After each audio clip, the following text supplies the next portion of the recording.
Now let's move on to the explanation of paragraph number 8, in which we have following complex words. The first word is supper, जिसका उर्दू में मतलब है रात का खाना, while in English it means dinner. The second word is wicker basket, जिसका उर्दू में मतलब है हाथ से बनाई गई टोकरी, while in English it means hand basket. So basically this paragraph starts with Harry, where we are told that he has started building his rocket, और वो उस पर काम करना शुरू कर देता है. अब बाकी जो भी उसके कंपेनियंस हैं उसका मजाक उड़ाते हैं, कभी कभी उसकी हेल्प भी करते हैं, लेकिन फिर वो लोग फजूल बैठ के बातें करने लगते हैं और वो अपना काम खुद ही स्टार्ट करता है. थोड़ी देर बाद ये हमें दिखाया जाता है कि उसकी वाइफ आके उसको कहती है इट्स सपर टाइम, यानी कि अब खाने का वक्त होता है, यानी कि रात के खाने का वक्त है.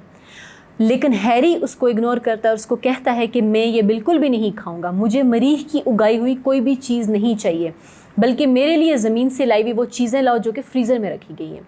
फिर उसकी वाइफ उसको कहती है कि वो बहुत तंग हो चुकी होती है, उसको पता होता है कि हैरी जो कह रहा है वैसा मुमकिन नहीं है, तो वो उसको कहती है कि हैरी हैरी, यानी कि वो उसको समझाने की कोशिश कर रही होती है.